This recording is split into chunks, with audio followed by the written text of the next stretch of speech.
Jake Foster had exactly 342 credits in his account when the lawyer's message came through. That was barely enough for 2 weeks of food in the orbital stations where he worked his 3 dead-end jobs. So when the notification said he'd inherited something from Aunt Rita, his first thought wasn't sentiment. It was survival.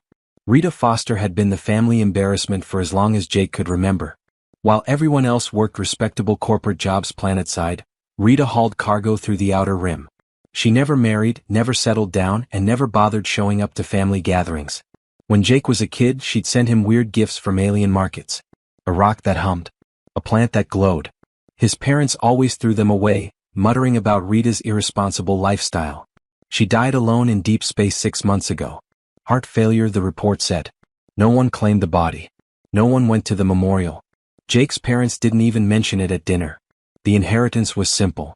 One cargo freighter called the Wandering Star, currently impounded at Station 7. No money. No assets. Just the ship and whatever junk was inside. Jake's parents declined immediately. His sister laughed when the lawyer contacted her. His uncle didn't even respond. Jake was the last name on the list. The lawyer sounded tired when they connected. It's not worth much, Mr. Foster. The ship's old. Probably better to let the station auction it off. Sign here and you can walk away clean. But Jake did the math. Even a scrapped freighter was worth 50,000 credits, maybe more. That was a year of breathing room. Maybe 2. He could quit one of his jobs. Sleep more than 4 hours a night. Stop eating recycled protein paste for every meal. He signed the acceptance form. The impound lot at Station 7 smelled like rust and coolant. The officer at the desk was a middle-aged woman with tired eyes and a coffee cup that looked permanently attached to her hand. She glanced at Jake's ID, then at her screen, then back at Jake with an expression he couldn't quite read. You're here for the Wandering Star? Yeah. That a problem? She hesitated. You sure you want this one? We've had it in dock for 6 months. Nobody's touched it. We could just process it as abandoned property, save you the trouble. What kind of trouble? Just, it's old. Real old. Systems might not even work. Could cost more to repair than it's worth. Jake shrugged. I'll take my chances. The officer studied him for another moment, then slid a tablet across the desk. Sign here, here, and here. Dock 47C. Good luck. Dock 47C was in the cheap section where they stored ships nobody wanted. The Wandering Star sat between a gutted mining vessel and something that looked like it had been through an asteroid field without shields. Rita's ship was bad, but not the worst he'd seen. The hull was scarred and dented, the paint faded to a weird greenish gray. One of the landing struts looked bent. But the airlock seal was intact, and when he pressed his palm to the security pad, it actually opened. The smell hit him first. Not bad exactly. Just old. Lived in. Like someone's home left empty for too long. The lights flickered on as he stepped inside, dim and yellow. The corridor was narrow, lined with storage lockers and conduit pipes. Everything looked functional but ancient. The ship was easily 40 years old, maybe 50. Jake wandered through the main deck. Small galley kitchen with 2 chairs bolted to the floor. Tiny bathroom with a shower stall that had definitely seen better days. Engineering section with an engine he'd need a manual to understand. The cockpit had manual controls alongside the digital displays. Actual physical switches and levers. Who even built ships like this anymore? He found Aunt Rita's personal quarters at the end of the corridor. The door slid open with a grinding sound that said the hydraulics needed maintenance. Inside was a small cabin with a fold-down bunk, a storage locker, and a desk covered in data pads and paper star charts. Actual paper. Jake picked one up, studying the hand-drawn annotations in Rita's messy handwriting. Coordinates, notes about trade routes, sketches of alien symbols he didn't recognize. Then he saw the creature on the bunk and nearly dropped the star chart. It was small. Maybe the size of his forearm. Curled up on a faded blanket, fast asleep. At first glance it looked exactly like a kitten. But it had 6 legs tucked underneath its body, and its fur shimmered blue-silver in the dim light, shifting colors as it breathed. The ears were too large, pointed and tufted. When it yawned in its sleep, he glimpsed tiny crystalline teeth. Jake froze. He'd seen plenty of alien species working the stations, but he'd never seen anything like this. It was impossibly cute in a way that made his brain struggle to process. Like someone had taken every adorable feature from Earth cats and amplified them, then added alien features that somehow made it even more endearing. The creature's eyes opened slowly. They were huge and golden, with slit pupils that caught the light. It blinked at Jake, head tilting with curiosity. Then it chirped. Not a meow. The sound like wind chimes mixed with a bird call. It stretched all 6 legs, arching its back, then bounced off the bunk and trotted toward him with enthusiasm that was definitely dog-like despite the cat appearance. Jake knelt down slowly. Hey there, little guy. You Rita's pet. The creature rubbed against his leg, purring. The sound resonated weird, almost like it was coming from everywhere at once. Jake noticed a collar around its neck with a small tag. He lifted it carefully. The tag was engraved in Rita's handwriting. Pip. Please take care of her. Pip, Jake repeated. The creature chirped again, louder this time, and he could have sworn she was responding to her name. He pulled out his tablet to snap a photo for identification. Maybe figure out what species she was, what she ate, whether it was even legal to keep her. The moment his camera focused on Pip, his screen went crazy. Red alerts flooded the display. Warning messages stacked so fast he couldn't read them. Restricted species. Galactic Covenant violation. Unauthorized possession of protected entity. His tablet's AI started babbling about fines and criminal charges in a synthesized voice that sounded increasingly panicked. Jake's comm unit pinged. Then again. Then a third time in rapid succession. 3 different people were requesting permission to board his ship. Right now. Immediately. The first message was from Galactic Enforcement Bureau. The second from something called Vrection Trade Consortium. The third was just coordinates and the words, "Stay where you are." Jake looked at Pip. She looked back at him, golden eyes wide and innocent, still purring like this was the best day of her life. What did Aunt Rita get me into? His comm pinged a 4th time. The GEB officer was docking whether he gave permission or not. Jake had a feeling his life was about to get very complicated. The first person through the airlock was Commander Hayes, and she meant business.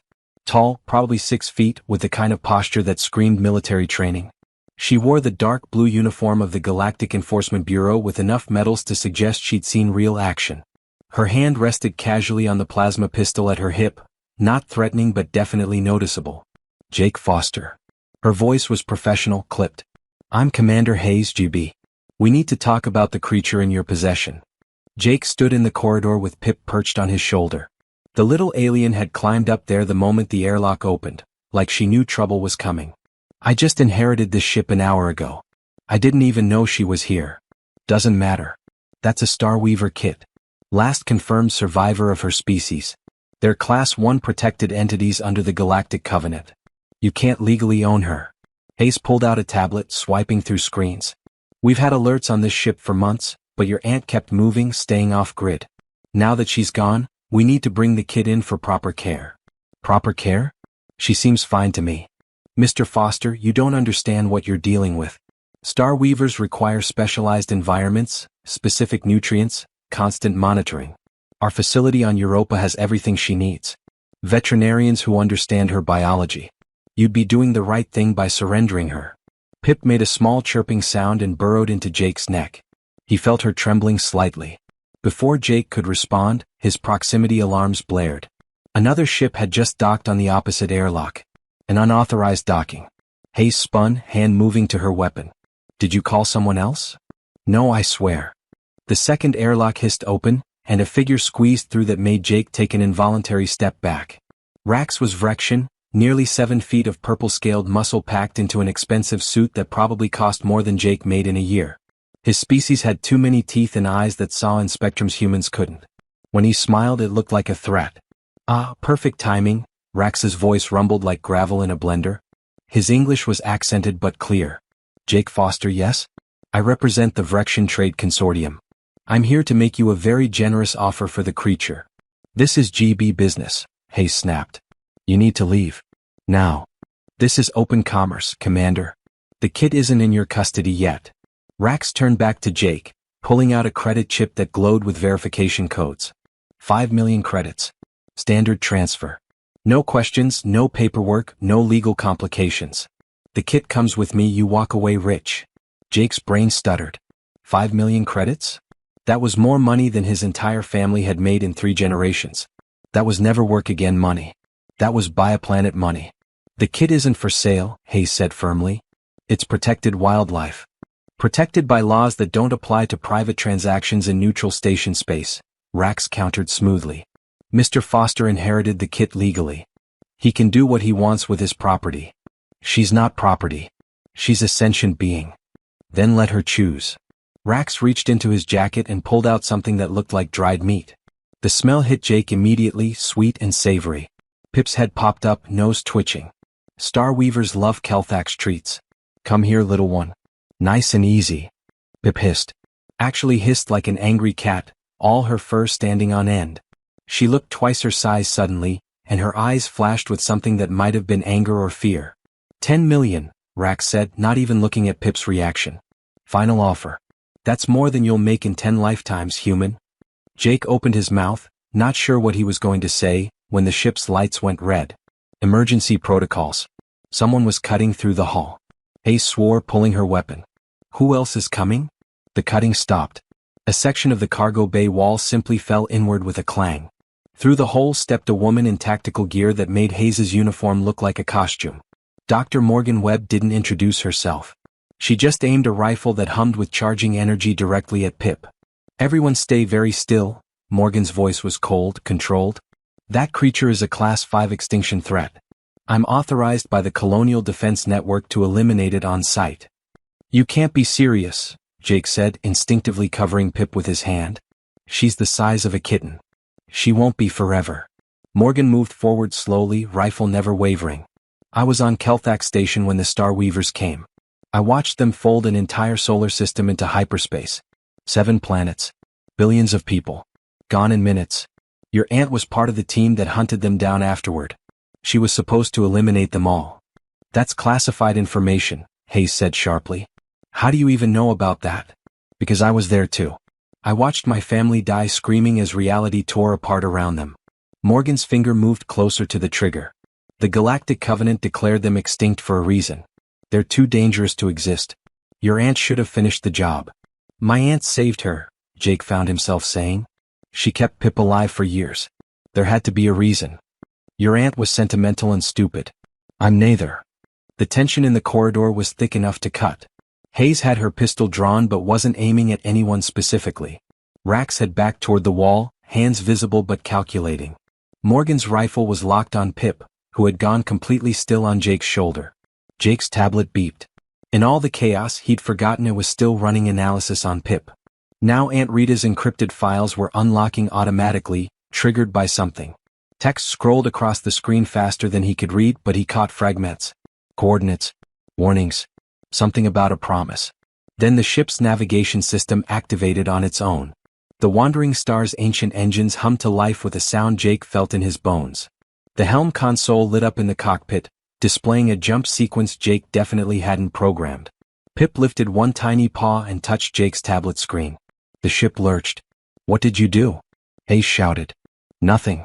I didn't touch anything. The jump alarm blared. They had 30 seconds before the Wandering Star entered hyperspace. Morgan lunged forward, trying to get a clear shot.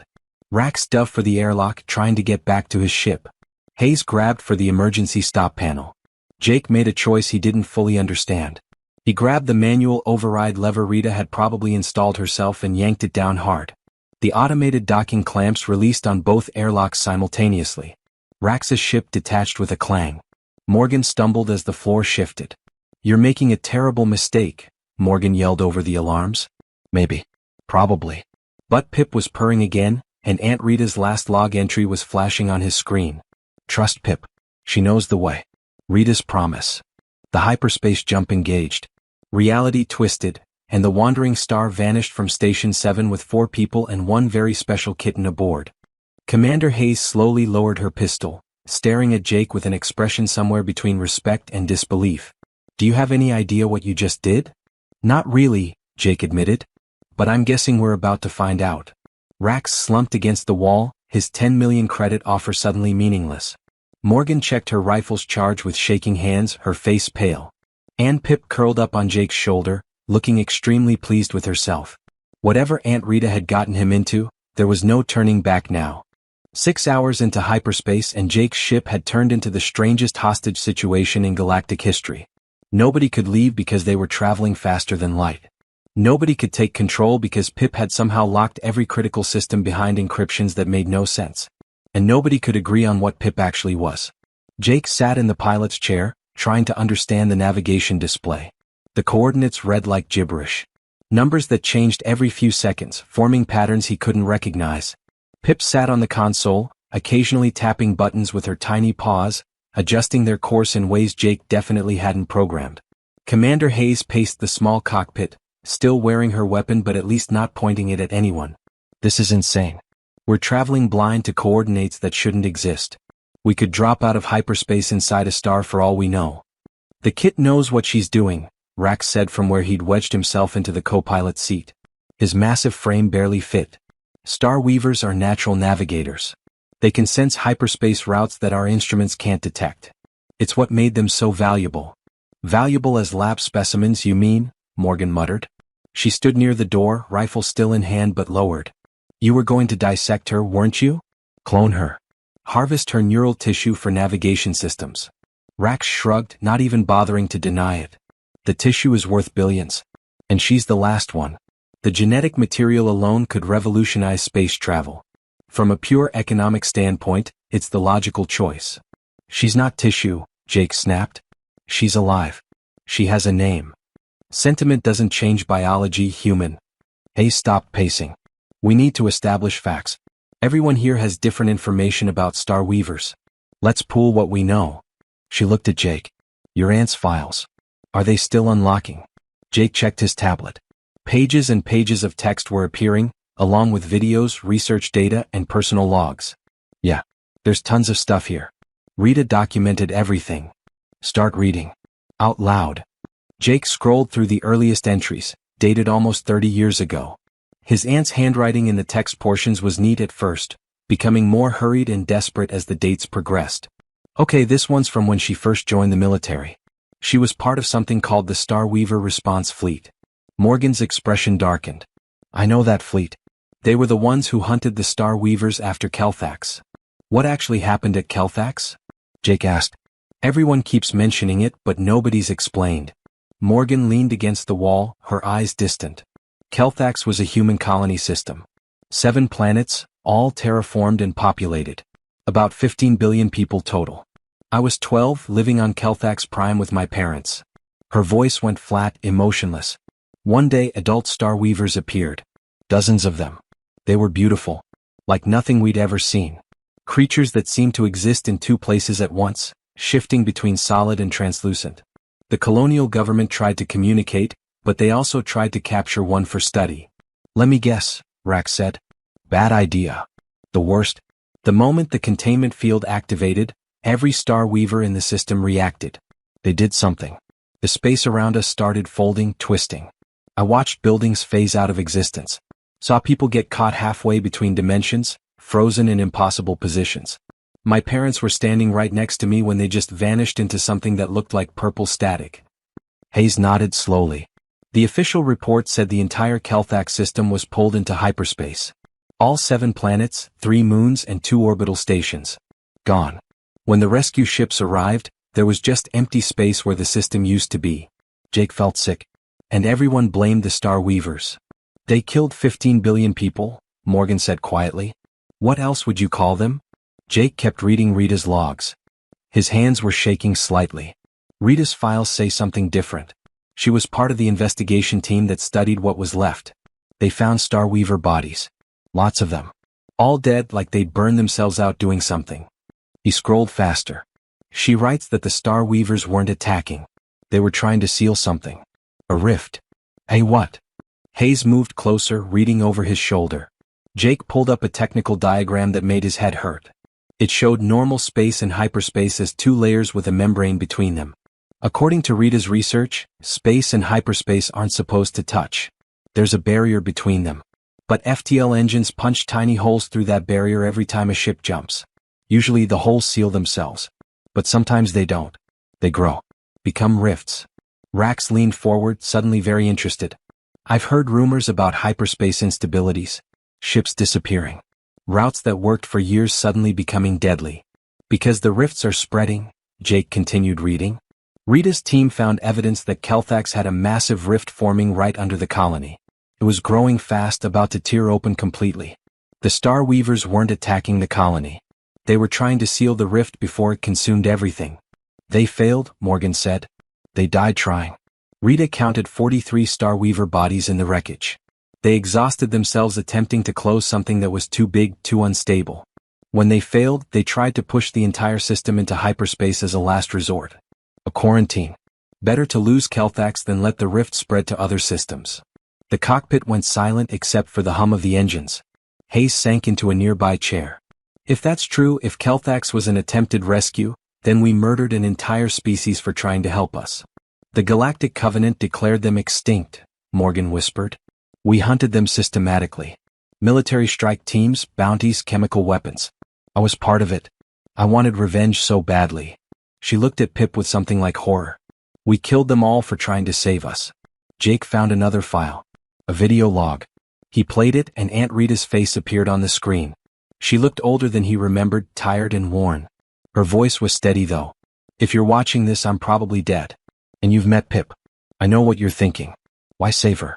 Why risk everything for one alien creature? Because she's not just a creature. She's the answer to a problem humanity doesn't even know it has. Rita's image pulled up star charts. The rifts are everywhere now. Getting bigger. Every FTL jump makes them worse. Our entire civilization is built on technology that's slowly tearing reality apart. I've spent 30 years documenting the growth patterns. We have maybe 5 years before the rifts start merging into cascading failures. 10 years at the absolute maximum. Hayes grabbed Jake's tablet, rewinding the video. 5 years? That can't be right. Keep watching, Jake said quietly. Rita continued. The Starweavers were the only species who could fix the rifts. They existed partially in both dimensions, could work on the barriers directly. But we killed them because we were afraid. Because we didn't understand. Now the galaxy is dying and nobody realizes it. The video showed Rita sitting with a much younger Pip curled in her lap. I saved 3 kids. Tried to protect them, raise them in hiding. 2 died. Illness. Malnutrition. I didn't know what I was doing. Pip is the last one. The very last Starweaver in existence. Rita looked directly into the camera. Pip is still young enough to bond with a partner. Starweavers were social creatures.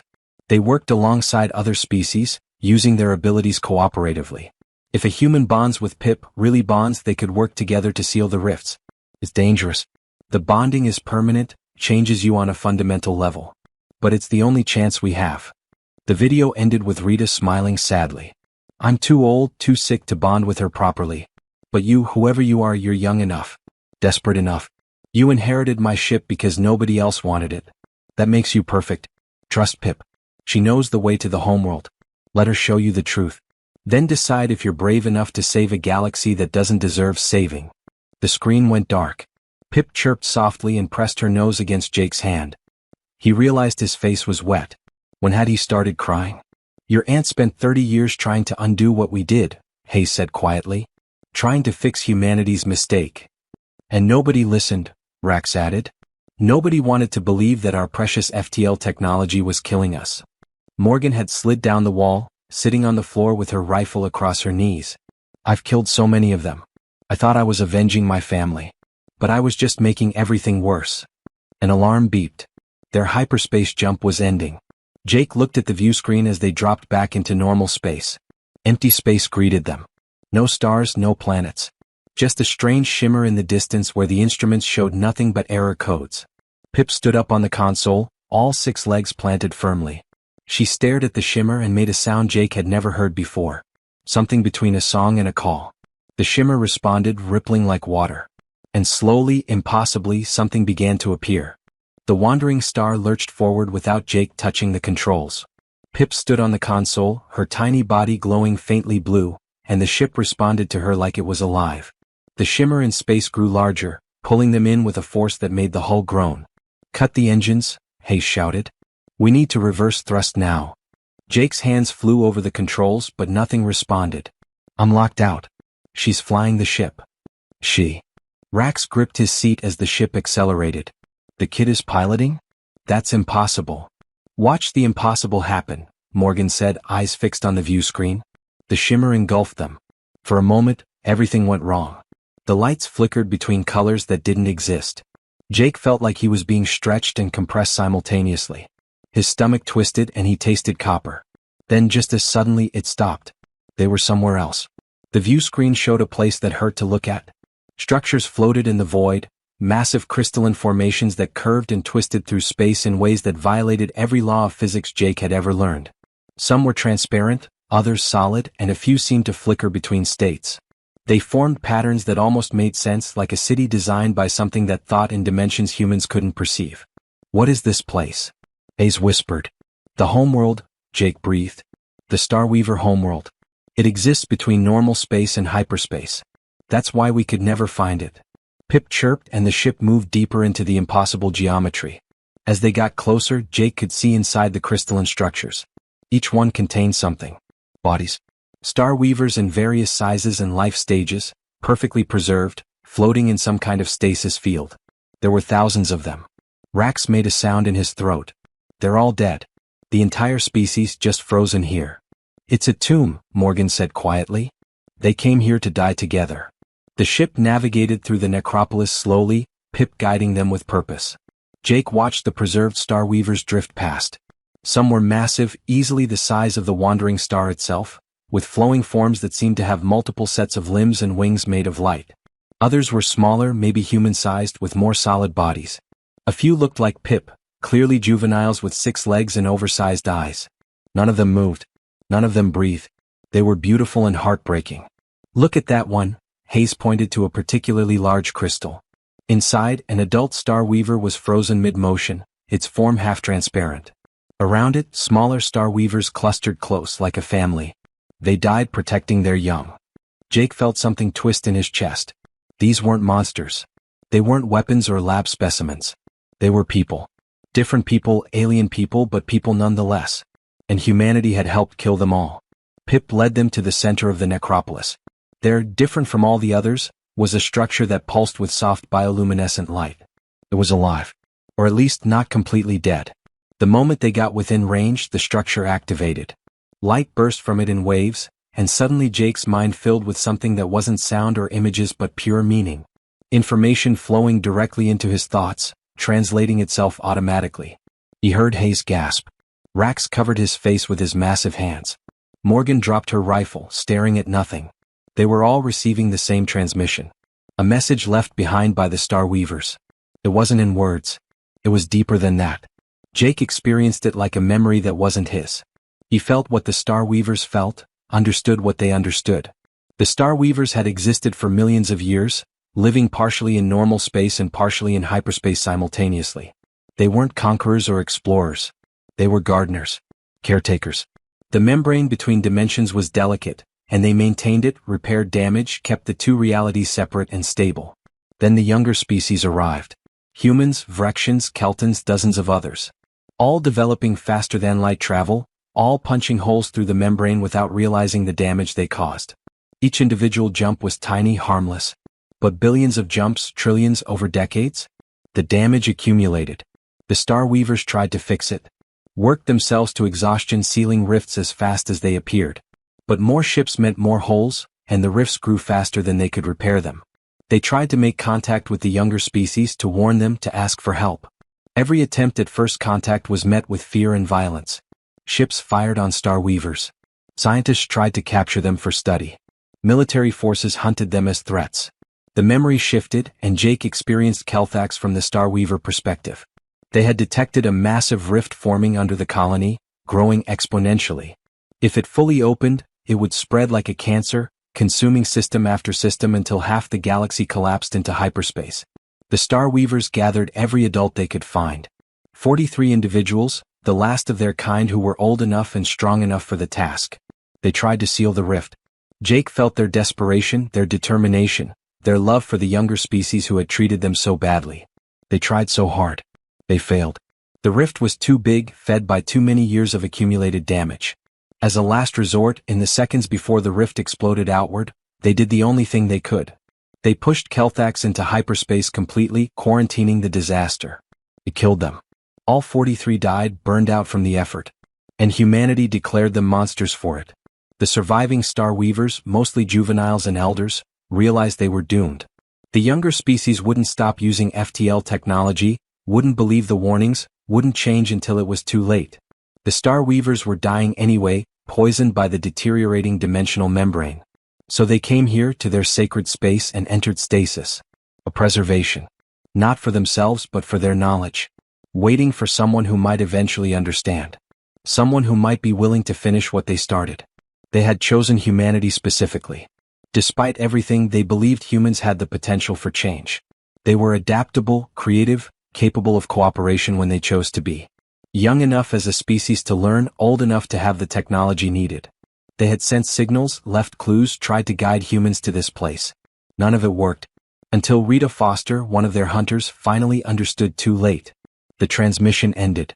Jake found himself gasping like he'd been underwater. Tears streamed down his face. Next to him, Hayes was crying too. Rax had his head in his hands, shoulders shaking. Morgan sat on the floor, staring at her hands like she'd never seen them before. They tried to save us, Hayes whispered. And we killed them for it. The rifts, Rax said hoarsely. How bad are they now? Jake checked Aunt Rita's data, overlaying it with current information from the ship's sensors. What he saw made his blood run cold. Bad.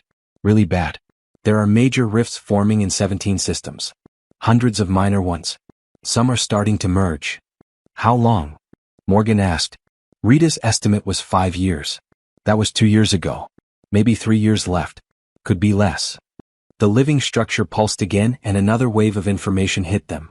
This one was simpler, more direct. An offer. A plea. Pip was the last juvenile Star Weaver, still young enough to bond. The bonding process would link her with a partner permanently, merging their abilities. A human could navigate normal space while a Star Weaver worked in hyperspace. Together they could seal the rifts. It wouldn't be easy. It would take years of work, traveling from system to system. The bonding would change both of them irrevocably. But it was possible. The galaxy could be saved. Jake felt Pip climb onto his lap. She looked up at him with those huge golden eyes and he felt something in his mind. Not words. Just a question. A gentle, hopeful question. Will you help me? Before he could answer, alarms blared. The Wandering Star's long-range sensors detected multiple ships dropping out of hyperspace at the edge of the dimensional pocket. A lot of ships. Military configurations. Hayes checked her tactical display and went pale. It's a galactic enforcement fleet. 30 vessels. Full battle group. How did they find us? Rax demanded. Doesn't matter. We're trapped. Morgan picked up her rifle, checking the charge out of habit. And they're not here to talk. A transmission came through. Admiral Grant's face appeared on the view screen. He was older, gray-haired, with the kind of eyes that had seen too much combat. Commander Hayes, we've tracked your signal. Whatever you've found, it's over. You have one chance to surrender the Star Weaver specimen peacefully. Hayes stepped forward. Admiral, you need to listen. We've discovered the truth about Kelthax, about the rifts. The Star Weavers weren't enemies. They were trying to help us. I've read the reports, Commander. I know what you think you've found. But after Kelthax, we can't take the risk. The creature must be contained and studied under controlled conditions. That's final. There's no time for studies, Jake shouted. The galaxy is dying. We have 3 years, maybe less. Then we'll find another solution. One that doesn't involve trusting the same species that killed 15 billion people. Grant's expression hardened. You have 10 minutes to prepare for boarding. If you resist, we will use force. Grant out. The transmission ended. Pip looked at Jake. Her question still hung in the air between them. Will you help me? Jake stared at the tactical display showing 30 warships closing in. 10 minutes. That's all they had before the Galactic Enforcement Fleet would board the Wandering Star and take Pip away. Lock her in some lab. Study her while the galaxy slowly tore itself apart. He looked down at the little alien sitting in his lap. Pip gazed back at him with those impossibly large golden eyes. She wasn't just cute. She was the last hope for billions of people who had no idea they were in danger. We can't fight them, Hayes said, already running calculations on her tablet. 30 military ships against one unarmed freighter. We'd be destroyed in seconds. We could try to jump, Rax suggested. Get back into hyperspace before they're in weapons range. Morgan shook her head. They'll have jump inhibitors active by now. Standard containment protocol. We're locked in place. Jake realized something suddenly. Aunt Rita hadn't left him this ship by accident. She hadn't chosen him because he was special or smart or brave. She'd chosen him because he had nothing to lose. No career to protect. No reputation to maintain. No family who'd care if he made a crazy decision. She'd chosen him because he was desperate enough and foolish enough to do what needed to be done. Open a channel, Jake said quietly. Broadcast on all frequencies. Public channels, private channels, everything. No encryption. Hayes looked at him like he'd lost his mind. Jake, what are you doing? Something my aunt should have done 30 years ago. Telling the truth where everyone can hear it. His hands moved over the controls, activating every transmitter the wandering star had. Ancient equipment but still functional. Within seconds he had an open broadcast that anyone with a receiver could pick up. Station 7 would hear this. So would passing merchant ships, colony worlds, news networks, anyone listening. This is Jake Foster aboard the Wandering Star. I inherited this ship from my Aunt Rita 3 days ago. What I'm about to show you is going to sound insane. But it's all true and I have the proof. He started uploading everything. Aunt Rita's research files. The video logs. The data on the rifts. Recordings from the Starweaver homeworld. Everything. Admiral Grant wants to take Pip, the alien you see here, into custody. He says it's for everyone's safety. But what he's not telling you is that our entire civilization is dying. Every FTL jump we make tears holes in reality. Those holes are growing into rifts. In 3 years, maybe less, those rifts are going to start merging. When that happens, entire systems will collapse into hyperspace. Just like Kelthax. Commander Hayes stepped up beside him. For a moment, Jake thought she was going to stop him.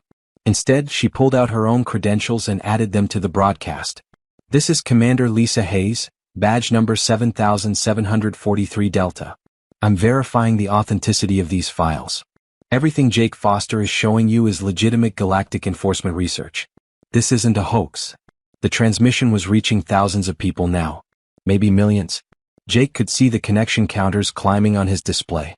The Starweavers weren't monsters, Jake continued. They were trying to save us. At Kelthax, they died trying to seal a rift that would have consumed half the galaxy. We repaid them by hunting their entire species to extinction. All except Pip. She's the last one. And she's the only one who can fix what we broke. Rax moved into the camera's view, his massive Vrexian frame unmistakable. I represent the Vrexian Trade Consortium. My people have been experiencing increased hyperspace failures for 5 years. Ships disappearing. Routes becoming unstable. We attributed it to natural phenomena. We were wrong. The humans' data correlates perfectly with our losses. This threat is real. Morgan was the last to step forward. Her voice was rough with emotion. My name is Dr. Morgan Webb. I survived Kelthax. I lost my entire family there. I've spent 20 years hunting Starweavers for revenge. I was wrong. They didn't destroy Kelthax. They died trying to save it. And if we don't listen now, everyone I lost will have died for nothing. Jake's transmission counter showed over 10 million connections now. The whole galaxy was watching. Admiral Grant is going to board this ship in 7 minutes, Jake said. He's going to take Pip into custody for testing and study. While scientists spend years trying to understand her biology, the rifts will keep growing. By the time they figure out she was telling the truth, it'll be too late. He took a deep breath. This was it. The moment that would define everything. I'm going to bond with Pip. Right here, right now, in front of everyone. The bonding process is permanent. It'll change me on a fundamental level. I don't fully understand what that means. I'm scared out of my mind. But I'm going to do it anyway because it's the only chance we have. Pip stood up on his lap, looking at him intently. Jake felt her presence in his mind, stronger than before.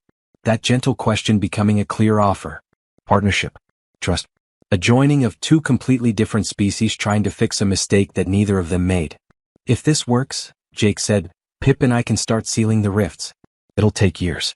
We'll need help, cooperation from every spacefaring species.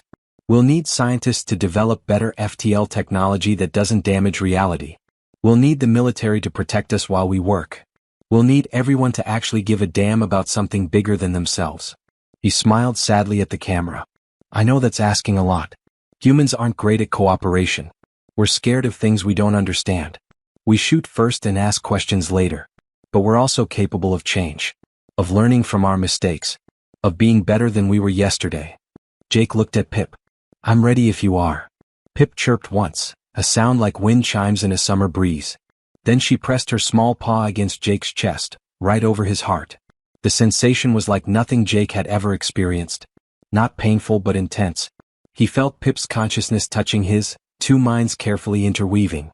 She showed him hyperspace as she perceived it, a vast ocean of energy and possibility flowing around and through everything. He showed her normal space from human eyes, solid and predictable and real.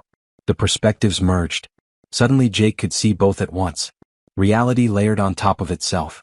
He gasped as his perception expanded, seeing the rifts clearly now. Tears in the fabric of space, bleeding energy growing larger. They were everywhere. Some small, some massive. A web of damage spreading across the galaxy. But he could also see how to fix them. Pip's knowledge flowing into him, showing him the techniques the Star Weavers had used. It was possible. Difficult, exhausting, dangerous, but possible. His body changed. Not dramatically, but noticeably. His skin took on a faint shimmer like Pip's fur. His eyes shifted, the pupils elongating slightly. He felt stronger, more aware, like he'd been living in a fog his entire life and someone had finally opened a window. Pip changed too. She grew slightly larger, her features sharpening. The bond went both ways. She was becoming more human as he became more Star Weaver. The whole process took maybe 30 seconds. When it ended, Jake and Pip looked at each other with shared understanding. They weren't separate anymore. Not completely. They were partners, bonded on a level deeper than words. Jake turned back to the camera. It's done. I can see the rifts now. I can feel them. And I know how to seal them. The Wandering Star's tactical display lit up with new warnings. The Galactic Enforcement Fleet was moving into boarding positions. But Jake's transmission counter showed over 50 million connections now. The entire galaxy was watching. A new transmission came through. Admiral Grant's face appeared, but he looked different now. Uncertain. Mr. Foster, what you've just done is irreversible. You've altered your own biology with an unknown alien entity. I know. And I'd do it again. Even if I believe your data about the rifts, I can't authorize what you're proposing based on one demonstration. The risk is too great. Then let me prove it. Jake's hands moved over the controls with new confidence, Pip's knowledge guiding him. There's a rift nearby. Small one, forming between two stars about 6 light-years from here. Give me permission to jump there. Let your scientists observe while Pip and I seal it. If it works, you'll have your proof. If it doesn't, you can arrest me and do whatever you want. Grant was silent for a long moment. Jake could see the calculation happening behind those military eyes. The Admiral was being watched by millions of people now. Whatever decision he made would define his legacy. One demonstration, Grant said finally. Under full observation. If you fail or if we detect any threat, we will respond with extreme force. Understood. The fleet parted, creating a corridor. The Wandering Star's jump drive came online, plotting coordinates to the rift. Jake felt Pip's excitement mixing with his own nervousness. Together they initiated the jump. The next few hours were tense. They dropped out of hyperspace near a binary star system. Jake's new perception immediately spotted the rift, a swirling tear in space invisible to normal sensors but blazing obvious to his enhanced vision. The Galactic Enforcement ships maintained a careful distance, their instruments recording everything. Jake and Pip worked together, him piloting the ship while she reached into hyperspace with abilities that now partially belonged to him too. It was like surgery, carefully pulling the edges of the rift together, reinforcing the membrane, sealing the damage. It took 3 hours and left them both exhausted. But when they finished, the rift was gone. The space between dimensions was whole again. And every sensor in the fleet had recorded the entire process. Admiral Grant's transmission came through, his voice carrying a mixture of awe and resignation. I've seen enough. Mr. Foster, you're authorized to proceed with rift repairs under Galactic Enforcement supervision. Commander Hayes, you'll lead the coordination effort. Hayes smiled. Yes, sir. Dr. Webb, I want you heading the research team for safer FTL technology. Morgan nodded, wiping tears from her eyes. It would be an honor, Admiral. Grant looked directly at Jake. You've given us a chance, Mr. Foster. Don't make me regret trusting you. The transmission ended. Jake slumped in his chair, exhausted but hopeful. Pip curled up on his lap, purring with a sound that resonated through both dimensions. It wasn't perfect. There would be setbacks, bureaucracy, people who refused to believe. Some rifts were too large to seal immediately. The work would take years, maybe decades. But humanity had chosen to try, to trust, to be better. Jake thought about Aunt Rita, wondered if she was watching somehow. She'd spent 30 years alone trying to fix humanity's mistake. Now she didn't have to be alone anymore. The Wandering Star plotted a course to the next rift. There were hundreds to seal, thousands maybe. But Jake and Pip weren't alone. They had Hayes coordinating resources. Morgan developing better technology. Raxus Consortium funding the infrastructure. And millions of people across the galaxy who now understood what was at stake. Pip chirped softly and Jake felt her thought as clearly as his own. We can do this. Together. He smiled, scratching behind her crystalline ears. Yeah. Together. The ship jumped into hyperspace, carrying the last Star Weaver and her human partner toward the next rift. The work of saving the galaxy had just begun. And for the first time in 30 years, the future looked bright.